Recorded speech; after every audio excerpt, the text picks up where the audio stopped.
Magandang hapon po sa inyong lahat mga kababayan at sa ating mga kababayan po sa iba't ibang bahagi ng mundo. Magandang hapon po sa inyo. Pinangako ko po ito na sasagutin ko po yung taong sumisira po sa akin dyan sa France. Ang pangalan po niya ay si J.R. Balico. Dati po itong sumusuporta sa akin. I don't know anong nangyari sa kukote niya. And I have to answer and I will explain. Now, linawin ko, wala akong pinapanigan sa magkabilang panig.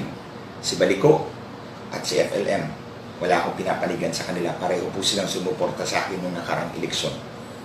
Pero, hindi ko hahayaan na ang isa sa kanila ay sisirain ako na hindi ko man lang ipagtanggol ang aking sarili. So, andito ako ngayon sa inyong harapan para ipagtanggol ko ang aking sarili sa mga paninira ng taong ito. Unang-una, hindi po natin nabubuksan ang ating kukote para malaman ko kung anong laman ng kanyang utak. Hindi ko mabubuksan ang utak niya. Kahit ang Supreme Court sinabi, we cannot open the mind of a person or the brain of a person para malaman natin kung anong intensyon niya. So ako naman, aantayin ko na lang. At inantay ko nga.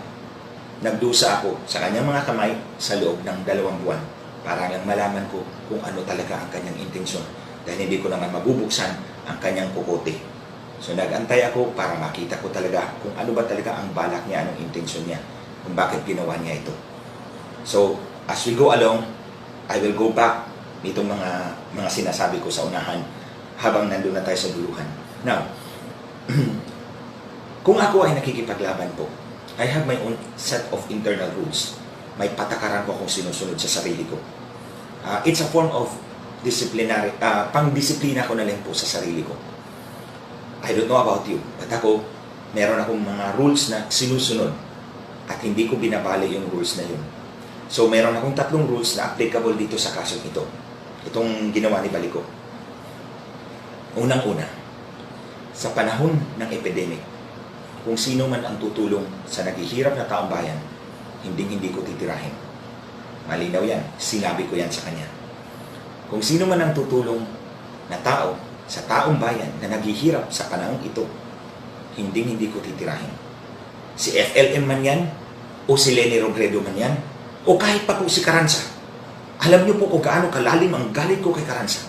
Pero kung nakikita ko po si Carranza namimigay ng bigas, hindi niyo ako maririnig na titirahin po si Carranza. Pero hindi po ibig sabihin, Carranza na mamigay ka ng bigas bukas. Kasi tapos na po ang Enhanced Community Quarantine. Ito lang po ang iniintay ko. Bakit ba ECQ? Kasi sa panahon ng ECQ, wala pong trabaho ang taong bayan. Wala po silang kita. Wala po silang perang pambili ng pagkain. Doon sila nangangailangan ng tulong ng kahit sino mang pwedeng tumulong sa kanila. Ako tumulong po ako pero hindi ko po kaya. At hindi ko ibabandilyo sa mundo kung sinong tinutulungan ko. Kaya nga po, sinabi ko, kung si Carranza man ay namimigay ng bigas, hindi niyo ako maririnig na titirahin siya.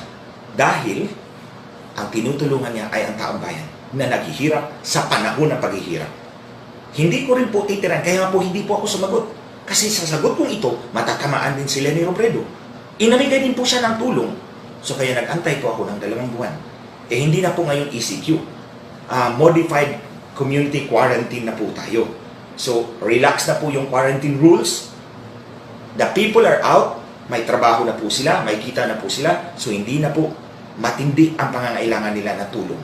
So pwede na po akong magsalita. So kaya nga po, andito po ako sa inyong harapan ngayon. Now, ang pangalawa pong rules ko, pangalawa na rules sa sarili ko, hindi dapat isama ang pamilya. Kung may titirahin kang tao, hindi mo dapat isama ang pamilya. Tingnan niyo po ako. Ang tindi ng galit ko sa 20 pulis na pumatay kay Richard Santillan. Ang tindi ng galit ko kay Pitalio, kay Carranza, kay Garduque, kay Tuso, at sino-sino pa mga pilato dyan sa Philippine National Police na kasangkot dito. Pero minsan, hindi nyo ako narinig na tinira ko ang pamilya. Bakit? Dahil walang kinalaman ng pamilya doon. Later, you will see kung bakit hindi ko pwedeng kampihan si Balico. Hindi kasama ang pamilya. Sa totoo lang po, may isa dyan. Sa 20 pulis na yan, may isa dyan tita po niya, humingi ng tulong sa akin. Tinulungan ko pa. Binigyan ko pa ng pera. Saan ka makakita? Kalabang-kalaban ko ang pamangkin niya. Humingi siya ng tulong sa akin, binigyan ko pa. Dahil hindi kasama ang pamilya. No matter gaano katindi ang galit ko sa tao, hindi ko isasama ang pamilya. They're out of the picture. Wala silang kinalaman dyan. In the same way dito, hindi dapat isama ang pamilya. Pangatlo, igalang mo ang babae. Nakita ko kung paano mo ginalang o trinatar si Lisa. Balik ko. That's a no-no for me. As if hindi ka rin lumabas sa nanay mo. Ang babae ay dapat igagalang at hindi bubisitin at pagmumurahan sa harap ng maraming tao. Those are the 3 rules. Ito yung 3 batas na sarili ko, pang-disiplina ko sa sarili ko that I apply. At dito is applicable. Marami pa po akong rules, pero hindi yun applicable. Dito lang po. Applicable yun. That's my means of disciplining myself. Kaya po, 2 buwan bago ko po sinagot ang mga paratang ng taong ito sa akin. 2 buwan. Nagtiis po ako. Unang-una, ilalatag ko naman sa inyo kung bakit 2 buwan. Natapos na tayo sa 3 rules ko na ina-apply ko dito sa kasong ito. Dito naman tayo sa 3 rason kung bakit 2 buwan nagtiis ako. Unang-una, ang kaso ni Richard Santillan. Tingnan po ninyo ito, mga kababayan. Ito po ang final ng Department of Justice. Ganito po kakapal. 1,600 pages. Ito po ang final ng kalaban namin. Ayan, ayaw ko ilang pages iyan. Ito rin po ang final namin. Ayan.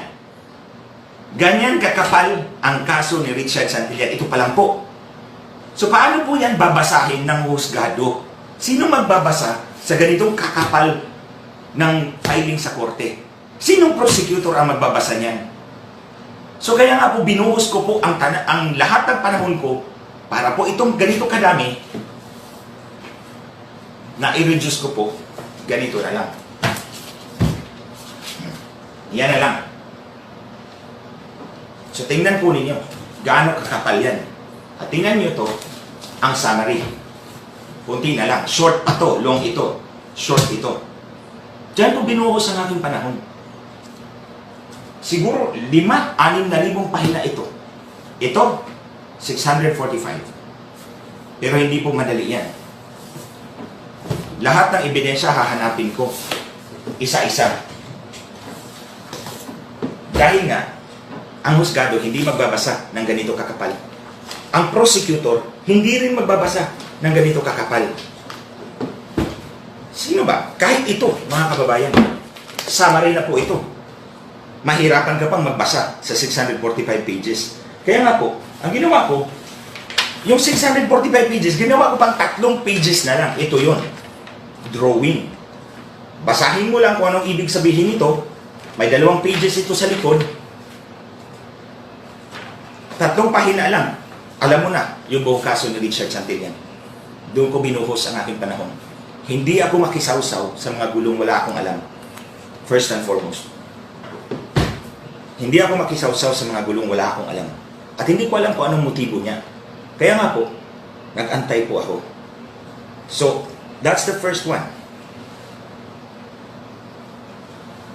Itong pangalawa, ito yung sinasabi ko mga disiplina ko sa sarili ko. Ito yung mga internal rules ko sa sarili ko. Sinusunod ko to para disiplina ng sarili ko. Pero hindi ko po pwedeng ipwersa po sa inyo. Kung maniwala kayo, okay lang po. Kung hindi naman, wala pa akong magawa. Pero, Mr. Baliko, hindi mo pwede akong balikuin para sundin ang gusto mo.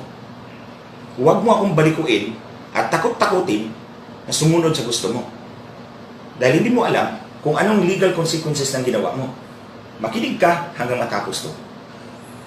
Pangatlo, mga kababayan, yung kaso ni Leni Robredo at ni Bongbong Marcos, ni BBM. Protesta ni BBM at ni Leni Robredo. Sinabi ko na po, ang mga taong tumutulong sa naghihirap na taong bayan sa panahong ito, hindi ko titirahin. Ang problema nga po, karamihan po sa mga sumusuporta kay BBM, hindi naman karamihan, ewan ko lang, maiingay lang siguro ito, tinitira ko. Hindi nyo ba po natandaan? Sino po bang humarap sa Senado para ibulgar ang pandaraya ng kampo ni Lenny Robredo noong 2016? Sino po bang nagbuwis ng buhay? Sino po bang nagbayad ng buhay? Si Richard Santillan. Sino si Richard Santillan? Kinakapatid ko. Siya kaya siya ang tinira ng Smartmatic at Comelec para tagutin ako. Nagbayad kami ng napakamahal na preso sa pagdepensa namin sa boto ninyo, sa boto natin lahat, at sa totoong nanalo ng halalang iyon. Tapos titirahin ninyo ako. Buti na lang sana kung sa billboard na pinalabas ni FLM, ako lang mag-isa. Dalawa kami. Bakit hindi nyo tinitira si Manang Aimee? Ako lang. Again, mga kababayan, balik tayo sa intensyon. Bakit ako lang ang tinitira, hindi si Manang Aimee? Kaming dalawa ang nasa billboard. Balik tayo sa intensyon. Dahil, pepwersahin ako na sumunod sa gusto nila. O gusto nito ni Baliko. So, kaya nga po sinasabi ko, hindi ako pwedeng sumagot at the time dahil matatamaan si Lenny Robredo. Ito nga po ang sinabi ko. Nagpasa ako sa Supreme Court ng 250-page comment. Nilatag ko lahat ng ebidensya ng dayaan. Hindi sumagot si Comelec, hindi sumagot si Smartmatic, hindi sumagot si Lenny Robredo. Pabor yun kay BBM. Pero wala akong expectation ng kahit anumang suplit. Ginagawa ko to dahil ako mismo biniktima ng sindikatong ito. Si BBM din biniktima ng sindikatong ito. Tayong lahat biniktima ng sindikatong ito. Tapos itong Baliko na to, babalikuin lang ang pinaglalaban ko para sa bayan. Dahil lang hindi ako sumunod sa gusto niya na tirahin ko si FLM. Anong pakialam ko sa away ninyo? Later, mga kababayan, malalaman nyo kung bakit nag-away sila. Aabot tayo dyan. Dito na tayo sa main story kung bakit nangyari ito. Nung galing ako ng Europa, siya ang host ko sa France. Akala ko totoong tao. Pagdating ko rito, 1 linggo lang siguro yun eh. Nagsimula na si FLM dyan namigay. Ewan ko kung totoong namigay. Sabi nila namigay. Okay. Assuming namigay kasi nakita ko naman nagbigay ng 30,000 na sun eyeglasses doon sa Isabela. Totoo, nakita ko. Patunay ako dyan. Aabot tayo dyan. Tinanong ako ni Baliko tungkol kay FLN. Ang sagot ko sa kanya, hindi ko titirahin ang taong namimigay ng tulong sa mga taong naghihirap ngayon. I stand by my decision. Hindi ko titirahin ang taong tutulong sa sino mang naghihirap na Pilipino ngayon. Wala akong utang na loob kahit kanino. Ang tinitingnan ko lang ang kapakanan ng bawat Pilipino. Hindi ko kayang tumulong sa lahat ng Pilipino. Kaya kung sino man ang tutulong dyan, susuportahan ko. So, kaya po hindi niyo ako narinig na nag-post tungkol kay Lenny Robredo. Kasi kahit si Presidente, sinabi ni Presidente, di ba kung natandaan ninyo, tinanggal niya si Manny Luna. Kaibigan ko po yun. Tinanggal niya kasi si Manny Luna, pinaimbestiga si Lenny dahil nakipagkumpetensya daw sa gobyerno. Mali po doon si Manny. Kaibigan ko po si Manny, pero mali po siya. Ang tao, nangangailangan ng tulong. At tama po si Pangulong Duterte. Kailangan suportahan natin ang isa't isa sa panahon ng pangangailangan. Matinding pangangailangan natin bansa. So, tinapat ko po si Baliko. Hindi ko titirahin ang taong tutulong sa taong bayan. Sabi ko, kung gusto mo, in another time. In another time. Oh. 2 araw lumipas. Ito na, lumabas na yung meme. May meme lumabas. Ako at si FLM. Tapos, tinanong ko yung staff ko, saan galing? Tik-tik. Tik-tik page. Galing sa tik-tik. Oo. Siya din ang nagsabi. Parang private message siya na pinadala niya sa amin. Galing sa tik-tik ito. Baka nakalimutan mo. Ikaw ang nagsabi na sa'yo ang tik-tik. Mamaya, sabihin ko. Nakalimutan mo talaga ito, Baliko. Ikaw ang nagsabi, ikaw may-ari ng tik-tik page. Okay, sige. So, nung nakita ko yung picture mo, ikaw ang gumawa kasi galing sa tik-tik page mo. Nung nakita ko, natawa na lang ako. Sabi ko, ito talaga, pinaglalaruan pa ako. Pipresyo rin ako. 3 days later, meron ka na naman pinadala. Eto na naman. Meme na naman. Tira na naman sa akin. Galing pa rin sa tik-tik. Kung natandaan mo, pinasagot kita, sinagot kita. You will always remain a friend. Yun ang sagot ko sa'yo. You will always remain a friend. I don't know kung ginamit mo yung kokote mo, Baliko. Ang ibig kong sabihin, alam ko na tinitira mo ako. Pero at this time, kaibigan pa rin kita. Yun ang ibig sabihin ng mensahe ko sa iyo. Tinitira mo na ako ng pailalim, pero kaibigan pa rin ang turing ko sa iyo.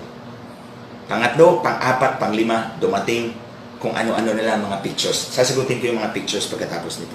Dumating yung mga pictures. Nakita ko walang pag-asa. Pipresyurin mo ako ng gusto. Alam mo mga kababayan, balik muna tayo sandali sa intensyon. Hindi mo mabubuksan ang isip ng tao, ang utak ng tao, para malaman mo ang intensyon. Pero makikita mo yan sa gawi ng tao. So hinayaan ko lang. Maraming tumawag po dito sa amin at nagtatanong tungkol dito sa mga posts na ito. Ang sabi ko, hayaan lang po ninyo ako, nasagutin ko kayo sa tamang panahon. Ito yun, ang tamang panahon. The first day ng tamang panahon. Pero, sa lahat ng mga tawag na yan, ang pangalan ni Baliko ang palaging lumalabas. So alam ko, tinitira niya ako. Pailalim. Kaya noong May 16, nag-post ako, di ba? Sabi ko, sasagutin ko yung naninirang tao sa akin. On May 29, nag-video ako rito. At sinabi ko, hindi pa ito yung sagot ko dyan sa tumatahol sa France. The next day, may tumawag sa akin. Kaibigan namin actually. Kaibigan namin. Ginagalan ko po siya. Ginagalan ko po talaga siya. Nag-usap kami tungkol dito. At sabi ko, ito na lang po ang konsesyon ko. Ay hayaan ninyo akong sumagot. Kasi siniraan ako. Kailangan kong sagutin. Pero hindi ko papangalanan. Yun ang konsesyon ko. Sige po ma'am. Hayaan niyo ako sumagot. Walang pangalan. Basta sasagot ako dahil binitiwan ko ang aking mga salita sa harap ng publiko na sasagutin ko. Okay na. The next day, lumabas yung picture. Ako at yung isang lalaki at may maraming armas sa baba. Nakita po ninyo yun. Ako at isang lalaki at may maraming armas sa baba. Hindi inisip ng Baliko na to na 14 na buhay ang tinarantado mo rito. 14 na buhay ang inalagay mo sa peligro. I-explain ko po yan sa inyo mga kababayan. Kaya pumutok na talaga ang galit ko dyan. Maraming tumawag sa akin, maraming nag-message sa akin tungkol dito. Tila ba pinipigilan ako? Meron pang isa dyan. Nagbabanta.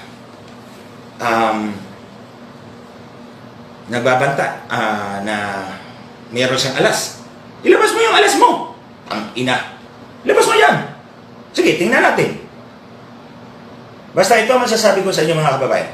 No one can stop me. No one can blackmail me. Walang makakapag-blackmail sa akin. And I will never bow down to pressure. Hindi nyo ako mapipilit sa gusto ninyo. Panininigan ko yan. At ilabas mo yung alas mo. Kasi ilalabas ko rin yung alas ko. At sigurado ako, tanggal ka dyan sa France. Labas ka dyan. Tandaan nyo mga kababayan, sinubukan na to ni Brillantes sa akin dati. Kinasuhan niya ako ng election offense. Pumick up siya dyan ng testigong kriminal. Kinasuhan niya ako sa Comelec. Si Comelec pa ang investigating prosecutor. Tingnan mo, commissioner ng Comelec, chairman ng Comelec, kinasuhan ako, ang nag-imbestiga, ang Comelec Law Department pa. Pinaalam sa akin ng TV5. I remember it was TV5. Pinalabas ko kagad sa social media ang picture ng kanilang testigo. Testigong ito ang affidavit ng scam ng 100,000. Ito, binili ang 3 tuta, 50,000, ang cheque tumalbog, ninakaw, nawala ang tuta. Ito, minustia yung bata. At ito ang worst. Dati may pulis po akong gwardya. Sinuli ko na po sa PNP. Itong testigo ni Brillantes, inudyukan pa yung pulis ko na mang-hold up daw ng gasoline station doon sa Tacloban nung nag-brown out pa ng Yolanda. Imagine, anong klaseng testigo ni Brillantes yan? Nung nakita yun ng mga media, ay the next day wala na pong news. Hindi na po pinick up ng news ng media yung news. Kasi alam nila na tira yun ng Comelec at Smartmatic sa akin. Si Smartmatic pa ang namigay ng press release doon sa labas ng Comelec. Pero the next day wala na pong balita. Kasi nakita ng media, ito pala ang klase ng testigo ni Brillantes, criminal pala. Now, 2 months after nangyari ito, natalo si Brillantes sa Korte Suprema ng kanyang 240 million contract. Nagbayad siya. Ang sumunod, pinick up naman ni Bautista, yung may tagong yaman na 1 bilyon. Pinick up ni Bautista ang kaso. Ilang buwan lang, natanggal sa pwesto. Sino pang may atraso sa akin? Si Albayalde. O ayun, natanggal din sa pwesto. Si Carranza. Ito ang birthday wish ni Carranza. Ayaw niyang umalis sa Region 4A. Siguro maraming pera talaga dyan. Ayaw niyang umalis. Hanggang doon na lang daw siya mag-retire. E nangyari yung kay Richard. Pagkatanggal na Albayalde, natanggal din si Carranza. Goodbye. Wala na siyang happiness. So, ang sa akin, huwag niyo akong takot-takutin, Baliko. Huwag mo akong takot-takutin. Ilabas mo kung anong ilalabas mo. Sasagutin kita. I will deal with you properly at the right time. Now ngayon mga kababayan, here we are today. Andito tayo. Ang nakikita kong intensyon, gusto ni Baliko, nakampihan ko siya laban kay FLM. Yun lang naman talaga, malinaw eh. Ito si Baliko, pinipressure ako ng gusto. Pinapalabas yung mga paninira sa akin para tumakbo ako sa kanya. Ngayong nakulong si Francis, pinapalabas naman niya si Francis nagagalit sa akin para idepensa ko si Francis. Nakita ninyo, pinaglalaruan ako nitong taong ito. Akala siguro niya bobo ako at mangmang. Hindi mo ba alam, natalo ko ang pinakamabigat na politiko doon sa amin sa Visayas? Nakontrolado niya yung buong probinsya. Sa kanya yung lahat ng mayor, sa kanya lahat ng vice mayors. Natalo ko yun. Tapos ito ang gagawin mo sa akin, paglalaroan mo ako. Anong tingin mo sa akin? Hindi naman siguro ako drug addict. So ito tayo mga kababayan. Si Baliko, pinipressure ako. Pinipilit ako. Pero si FLM, ni minsan, hindi humingi ng tulong. Totoo, hindi ko itatanggi sa inyo yan. Tumulong si FLM sa akin at kay Manang Aimee. Kaming dalawa. Sabi niya, itong mga malalaking billboards po yun. Ganito, buo. Region 1, Region 2, Region 3. Kayong dalawa ni Manang Aimee. Siyempre ako sakay lang ako libre. E di siyempre, okay ako. Alangan naman, beggars are no choosers. So ayun, ginawa. Si Manang Aimee, tsaka ako. At nagpasalamat ako sa kanya. Tinulungan niya ako. Pero, kinulekta ba niya? Siningil ba niya ang tulong niya? Hanggang ngayon, nandun siya sa loob ng NBI Detention Center. Hindi siya humingi ng tulong sa akin. Ikumpara mo kay Baliko. Anong ginawa ni Baliko? Siniraan ako ng siniraan para tumakbo ako sa kanya at magmamakaawa. Sa tingin mo, magmamakaawa ako sa iyo? Hindi ako luluhod sa iyo, Baliko. Luluhod lang ako sa aking Diyos. I make that clear to you. Ni minsan, hindi mo ba naisip? Hindi kita tinawagan. Matapos yung pangatlong meme na pinakita mo sa akin, galing sa TikTok na page mo, hindi na kita tinawagan at hindi na kita kinausap to let you know na alam ko. Hindi ako tanga, Baliko. Hindi ako tanga. So ngayon, mga kababayan, nakikita ko yung intensyon sa dalawang magkabilang panig. Wala akong pinapanigan sa kanila. Pinapaalam ko lang sa inyo ang ginagawa ni Baliko dahil hindi maganda. Sobra na yung mga armas na pinakita mo. 14 na buhay ang inilagay mo sa peligro sa alanganin. I'll explain it sa inyo, mga kababayan. So, dati kasi, nung ako'y congressman, alam mo naman sa baba, mga leaders ko nag-aaway din. Nag-aaway, faction-faction yan. Nung ako'y congressman, pinapakinggan ko yung isang panig, pinapakinggan ko yung kabila, pero pinapalusot ko lang sa akin bilang tenga. Hindi ko inaksyonan. Hindi ko inaaksyonan yan. Inaantay ko lang na lalabas ang tunay na color, lalabas ang tunay na dahilan o intensyon ng magkabilang panig. Exactly kung anong ginawa ko na yun, yun ang ginagawa ko dati nung ako'y congressman. Pag nag-aaway yung mga leaders ko, pinapakinggan ko, pero pinapalusot ko lang sa kabilang tenga. Hinahayaan ko that the problem will solve itself. Lalabas at lalabas yan ang tunay na kulay at ang tunay na intensyon ng tao. At ito nga, lumabas ang tunay na kulay na Baliko. So, balik tayo sa sinabi ko kanina, inantay ko. Nagtiis ako ng 2 buwan sa mga paninira, mga atake ni Baliko. Tiniis ko yun. Para lang malaman ko ang intensyon. Now, ito ngayon mga kababayan, pinapakita nila na magkaibigan kami ni Francis, na may connection kami. Pero si Baliko, hindi po niya sinabi sa inyo na magkasama rin po sila noong 2016. nung kampanya ni BBM. Magkasama yan sila. Nag-away nga yan kasi blinak yata ni FLM si Baliko doon sa kanilang chat group. Yun ang pagkakaalam ko. Blinak siya, nag-away na sila ng gusto. Ngayon, ang pinaglalaban ko para sa buong bansa, idadamay mo ako dahil na-block ka sa Facebook. Grabe ka naman. Ewan ko kung saan galing lupalop ang isip mo. Imagine, nag-away lang sila siguro. I don't know kung ano pang rason, ha? Hindi ko alam kung ano pang rason. Basta one of the things I know, blinak yan siya sa Facebook, nagalit siya, ayun. Ayan, nagwawala. At sa pagwawala niya, dinamay ako. Dinamay pa si Yusek Densing. Dinamay pa yung, may isa pang senador. At yung isa pang malapit kay Presidente. No? Malapit na tao na yun kay Presidente, pamilya na yun ni Presidente. Itong isa, pinagkakatiwalaan ni Presidente. Itong isa, kay Presidente rin. Tinira pa. Akala mo siguro kung sino ka. Ano ka ba dyan sa France? Pinapalabas mo yung mga conversation, hindi mo ba alam these are protected private conversations yan, pinapalabas mo? Ewan ko kung saan mo pinick up yun. O ganino galing yun. Nakita ko yung mga paratang mo doon. Wala kang ebidensya. Pinick up mo lang sa iba. At pinalabas mo. That's hearsay evidence. O ito, balik tayo doon sa TikTok. Sinong TikTok? Sino may-ari ng TikTok? Ikaw. Natandaan mo, February 28. I don't know kung nasa matinong pag-iisip ka at the time. February 28, dumating ako dyan sa France, February 27. Sinundo ko ako sa airport. Gabi na, nag-dinner tayo.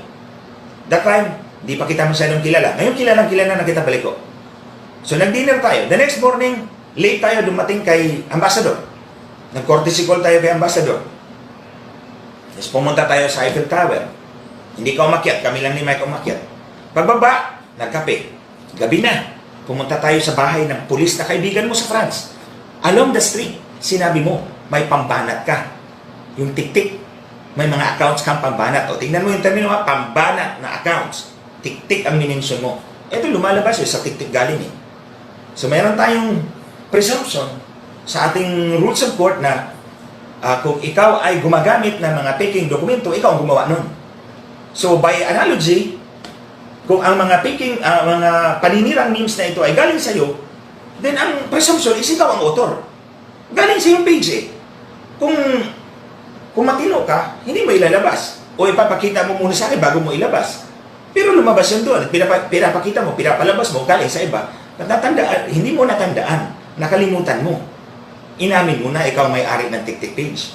Kaya nung nakita ko yung unang meme na pinadala mo, alam ko na ikaw yun. Nung pangalawa, TikTok pa rin, alam ko, ikaw pa rin yun. So anong gagawin ko? Sitting pretty. Hayaan kitang sisirain mo ako. O mag-expect ka na luluhod ako sa iyo, magmamakakawa ako sa iyo, dream on. Matulog ka na lang, may muta ka pa. Hindi mangyayari yun. Mr. Baliko, hindi mangyayari yun. Now dito tayo mga kababayan, sa ginawa nito, itong taong ito. Balik muna pala tayo doon sa rules. Nakita ko yung post mo. Tinira mo yung kapatid ni FLM. Hindi mo ako madadala sa labang ganyan. Ang kapatid, ang pamilya ay hindi kasama sa kahit anong laban kung hindi sumasawsaw sa laban. Walang ginawa ang kapatid ni FLM. Pero anong ginawa mo? Pinost mo. Anong kasalanan ng kapatid niya? Kayo mga kababayan, kung gagawin yan sa inyo ni Baliko, ano kayang gagawin ninyo? Kung kayo ang nasa kalagayan ni FLM. O sabihin na lang natin kalagayan ko. At pinaglalabas niyo yung picture ng mami ko, daddy ko, yung kapatid ko. O kung mangyari yan sa inyo.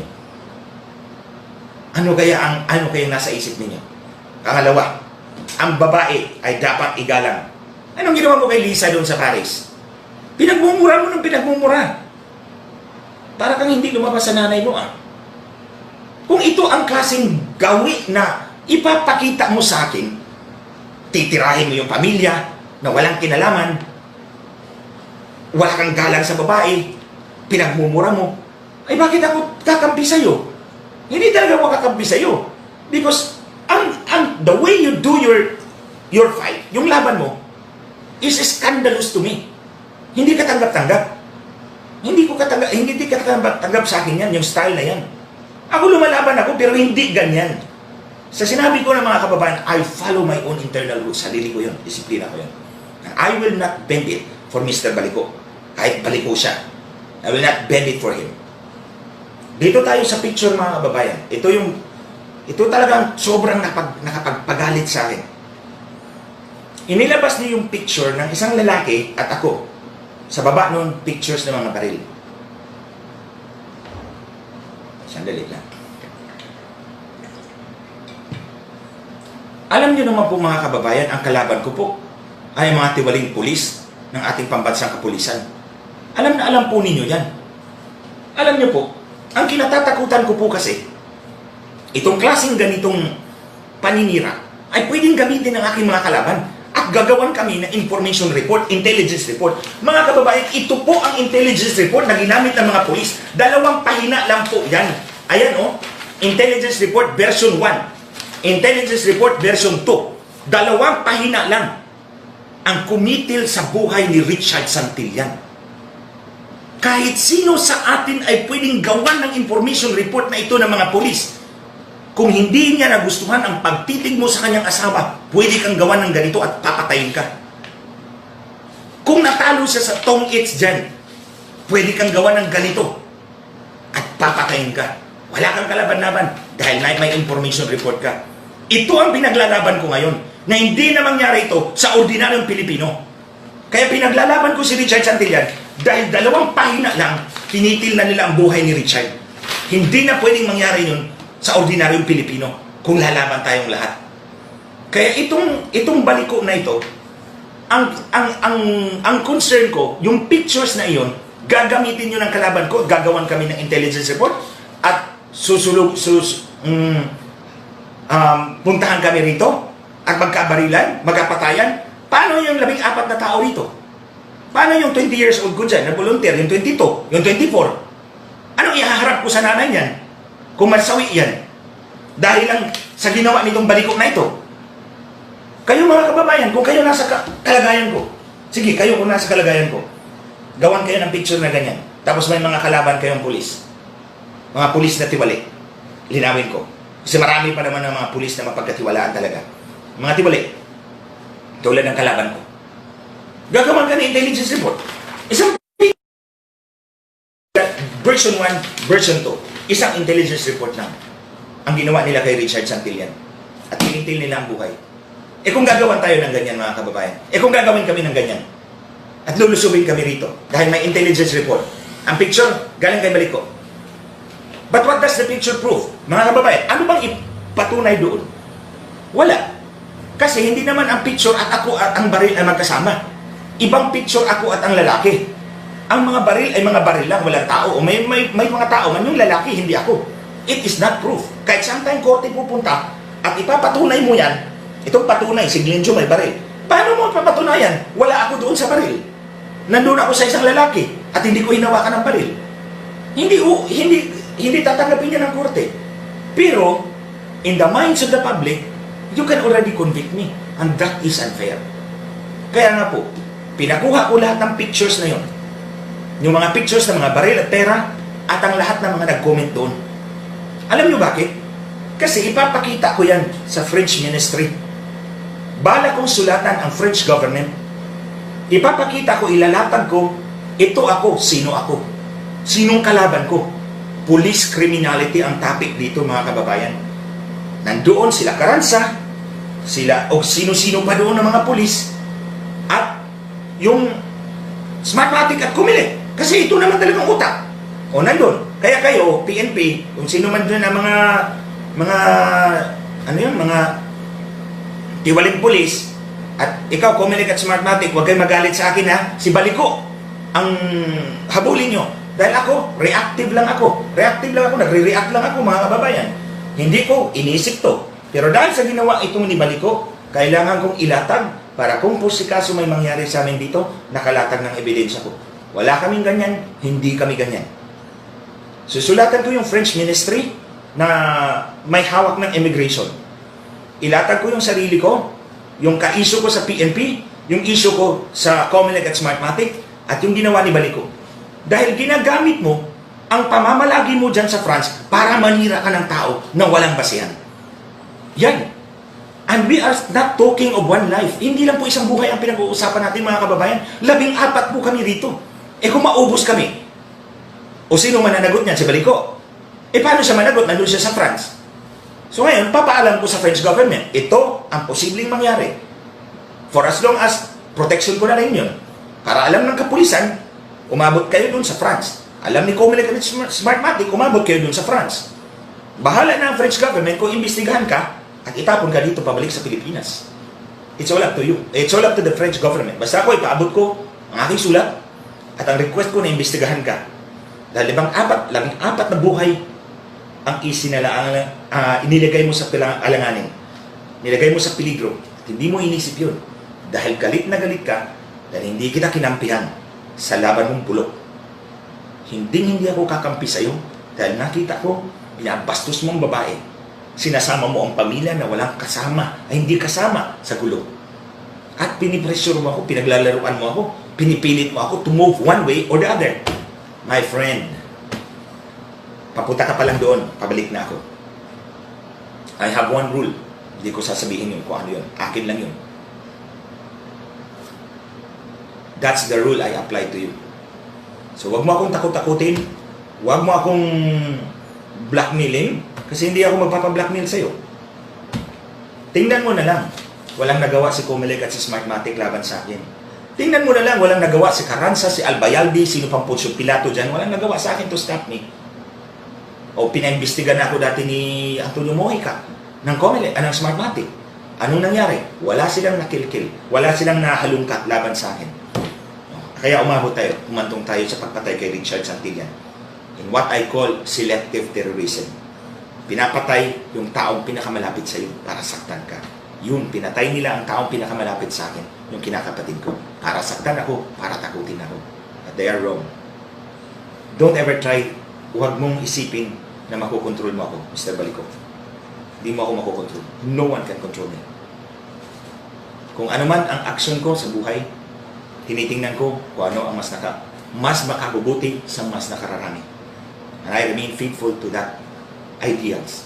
Ginawa ko yan nung ako'y congressman. At ginagawa ko yan kahit wala akong opisina sa gobyerno ngayon. At hindi ako mamamatay kung hindi ako hahawak ng opisina ng gobyerno. I make that very clear to all of you guys. Hindi ako mamamatay kung wala akong posisyon sa gobyerno. I will not die. So, Mr. Balico, ipapaimbestiga talaga kita sa French government at hihingin ko talaga na pauwiin ka dito sa Pilipinas para dito mo harapin yung kaso mo. Nilagay mo sa alanganin ang buhay ng 14 na tao, pati yung mga bata. Yung 20 years old ko rito, yung 22 years old ko rito, yung 24 years old ko rito, walang ginawang masama yun sa'yo. Nagtatrabaho lang sila para sa kaso ni Richard Santillan. Pero dinamay mo dyan sa picture na pinalabas mo. But you were not even able to prove anything. Ano bang ipinapatunayan mo? Na ako ang boss ni Francis Marcos? Yung ba ang ibig mong sabihin? Paano mo ipapatunayan? Hindi ko naman hinawakan ang baril. At ang baril ay separate pictures. Now, tingnan mo, kinuha ko lahat ng comments ng mga tao dahil yung comments na yun ang mag-interpret ng pictures. Hindi ka kasi abogado. So, hindi mo alam kung paano patunayan ang isang bagay. Ako, papatunayan ko na itong ginawa mo malisyoso. Malisyoso dahil tingnan mo ang epekto ng mga comments ng mga tao. So kung gumamit ka ng trolls doon at nag-comment, bahala ka na. Kasi nag-comment ka doon ng negatibo, ay makikita yon. O hindi naman alam ng French government kung troll yun o hindi. Pero ang nakikita nila, negatibo. Dahil negatibo, malisyoso ang post mo. So, tandaan mo. Tandaan mo itong sinabi ko sa iyo. Hindi lahat ng tao susunod sa gusto mo. Huwag mong ambisyonin na kontrolin. Huwag mong isipin na ikaw ang nagpakulong kay FLM. Hindi ikaw. Ang nagpakulong sa kanya, complainants. Ang complainants na nagreklamo sa kanya, hindi ikaw. Ikaw, trumpa ka lang dyan. Trumpa na maingay. At dahil, akala mo ikaw ang nagpakulong, kaya mo na si Yusek Dinsing, kaya mo na si Senator Bongo, kaya mo na si kung sino-sino pang mga kaming lahat, ewan ko kung saan ka pupulutin. Pero ako hindi kita tatantanan. For as long as you will not back off Hindi kita tatantanan. So I hope I made that very clear to you. Mga kababayan, sinagot, hindi ko pa pala nasagot lahat. Balik muna. No, hindi pa ako mag-give up. Sagutin ko muna yung picture, yung mga pictures na lang. O ito, may pinalabas ang picture ng nag-distribute ng eyeglass. O totoo yun. Nandoon ako. Namigay si FLM ng 30,000 glasses. Eyeglasses. Hindi ko naman po pwede sabihin mga kababayan, hindi niya binigay kasi nakita ko naman binigay. I will not be honest sa inyo. Kung hindi ako honest sa maliit na bagay, I cannot be honest to you sa mas malaking bagay. Whether you like it or not, sasabihin ko yan. Namigay siya ng 30,000 glasses doon sa Isabela. Nandoon ako. Nandoon si Dr. Grace Karasakal. Sila ang mga optometrist na nasa harap. 20 sila lahat. Na sinusukat yung mata at binibigyan ng eyeglasses. Nandoon si Mayor Jesus Ladaran. Yung pangalawang picture na pinakita ninyo, nananghali. Inimbita rin ako ni Mayor Jesus Ladaran. Sino ba ako para tanggihan yung imbitasyon ng mabuting imbitasyon ng Mayor? Kung nandun si FLM at nandun ako dahil inimbita ko ni Mayor Ladaran. Nangangampanya ako. Anong gagawin ko? Sasabihin ko, shut up, I will not go. Di buti pa, hindi na lang ako tatakbo kung ganun. Di ba? Hindi mo naman siguro iinsultuhin yung Mayor kung mabuti naman yung invitation. Actually, may picture pa yan sa gabi. Kasi pagkatapos naming nag-lunch, sinabihan na naman kami, ako ni Mayor Ladaran, huwag ka munang umuwi. Mamayang gabi, magpapa-dinner ulit ako. Tatawagin ko yung konseho. O pag-dinner, nandun ang konseho. Pinagsalita ulit ako ng Mayor Ladaran. O saan ang problema doon? Yung billboards. Dalawa kami sa billboards. Si Manang Amy tsaka ako, bakit ako lang ang tinitira? Dahil ang intensyon, ako ang titirahin para sumunod ako sa gusto ni Baliko. Plain and simple. Ako ang tinitira para sumunod ako sa gusto nila. But I know better. Tandaan niyo po mga kababayan, lalo na po nagmamahal sa pamilya ni BBM. Buhay ang binayad namin sa laban na to. Hindi lamang para sa kanya, para sa sarili ko at sa bayan. Ako biktima, si BBM biktima. Tayong lahat biktima. Nagbuwis kami ng buhay, si Richard, para sa laban na to. So sana, pag-isipan ninyo yan bago ninyo ako tirahin. At kung titirahin man ninyo ako, be fair, dalawa kami sa billboard. Pangatlo, pang-apat na picture, yung nasa Galera, Sabungan. Kaibigan ko ang promoter na yon. Actually, ang asawa niya ay kapitan sa Mandaluyong. So sinabi niya, isama kita dito sa promotional namin sa derby para at least makilala ka. Nung sabi ko po, opo. Wala naman siyang hiningi sa akin. Ako, wala rin akong binayaran. So, anong masama doon? Nangangampanya tayo, nandun yung tao, nilagay lang ang pangalan ko, wrong spelling pa nga. So, anong malaking issue dyan? Bakit ba ang derby ay illegal? Kung illegal, dinakap na sana sila. Hindi illegal. Legal ang derby. So, anong problema dyan? Titirahin lang ako sa mga taong gustong sumira dahil hindi ako sumunod sa gusto nila. I tell you, you cannot pressure me. No one can pressure me sa gusto nila. Basta ang akin, my guiding light, my guiding principle, kung ano ang mas nakabubuti sa mas nakararami, nandun ako. Tandaan po ninyo mga kababayan, ang patunay ko po, siguro pag-iisipan ninyo, sinabi ko po kanina, si Baliko, pinipilit ako. Tinitira niya ako. Si FLM, hindi niya ako siningil sa tulong niya sa akin. That's one thing. Malinaw yan. Hindi ako siningil ni FLM sa kanyang tulong. Kung siningil pa niya ako, nagdakdak na sana ako sa kanyang harapan, pabor sa kanya. Tandaan niyo yan. Hindi niyo ako narinig halos 2 buwan.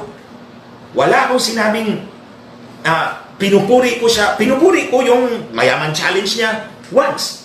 Pero hindi yung dinipensa ko siya ng todo. Dahil hindi niya naman hiningi ang aking tulong. Dahil hindi niya siningil ang tulong niya sa akin. Andyan, humanga ako sa kanya. Sorry to those who do not believe in him. Pero ako nakita ko yan. Tingnan mo. Nasa detention center siya. Pero hindi ako pumunta doon. Kasi hindi na naman niya ako tinawagan. Tingnan mo. Tinulungan niya ako, pero walang intensyon na kolektahin sa akin. Walang intensyon na singilin sa akin. So dyan mo makikita, between Baliko on the one hand, na binabaliko ako sa gusto niya, at si FLM na walang ginawa para singilin ang tulong niya sa akin. Pareho silang tumulong. Si Baliko tumulong sa akin. Si FLM tumulong din sa akin. Pero yung isa, binabalik ko ako sa gusto niya. Yung isa, hinahayaan ako. O, so tingnan mo ang patunay ko. Wala kayong nakita sa akin nagla-live FLM. At kinukontra ko siya. Hindi. Nagtiis ako ng 2 taon, 2 buwan dito sa paninira niya sa akin. Dahil mas may mga kabuluhan pa ako, mas may importante pa akong mga bagay na kailangan ko matapos. At natapos ako ngayon. So kung tingnan po, ito pa isa mga kababayan. Ano bang issue na pinapalabas ko sa Facebook? Nitong panahon ng ECQ, COVID, at kay Richard lang. Kay Richard na issue at COVID. Yung issue ni ABS-CBN, hindi po ako sumausaw doon. Alam niyo bakit? Kasi tingin ko, pag sumausaw ako dito, mauubos ang oras ko. Magre-research pa ako, magsasalita pa ako. So better, wag na. Pero isang issue lang ang sumali ako. Yung issue ng PhilHealth sa OFW. Lumabas ako, sumulat ako, nag-post ako, tapos nag-live ako the next day, nag-research ako. Pero dahil issue yun ng OFW, malapit na malapit sa puso ko yung issue ng OFW. Yun lang ang pinagtanggol ko talaga. Sa panahon ng 2 months na yan. Dahil pinokus ko yung panahon ko sa kaso ni Richard at ayaw kong tirahin yung mga taong tumutulong sa nangangailangan taong bayan at this time. Ngayon, tapos na yung ECQ, JCQ na, balik na yung mga tao natin sa trabaho nila, may kita na sila, hindi na nila kailangan mamigay hindi na nila kailangan na bigyan pa sila ng tulong. Kaya ikaw, Karansa, kung mamigay ka ng bigas, titirahin pa rin kita. Kasi wala na, hindi na ECQ. Pag bumalik sa ECQ, mamigay kami ng bigas, hindi kita titirahin. So, that's the simple rule I follow sa aking sarili. So mga kababayan, I hope naliwanagan po kayo dito sa issue na ito. Basta tutuhanan ko po. Susulatan ko ang French government, ilalatag ko itong nangyari, at itong ginawa ni Baliko. 14 na buhay ang nilagay mo sa alanganin. 14 na buhay you put in very dangerous peril. So kaya po, nilatag ko ito ngayon sa inyo para alam ng PNP na alam ko na kung ano na naman ang gagawin ninyo. Baka na naman, mabiktima kami sa aming bahay sa isang page lang intelligence report. At ang gagamitin ninyo ay mga picture ni Baliko. So mga kababayan, I think parang 1 oras na yata ako dito nagsasalita. Maraming salamat po. Hanggang sa muli po, siguro sa Wednesday, baka may issue po akong ilalabas po sa inyo tungkol po sa ating mga OFWs. Basta OFW, you can always count on me. Maraming salamat po sa inyong lahat. Take care wherever you are and God bless us all.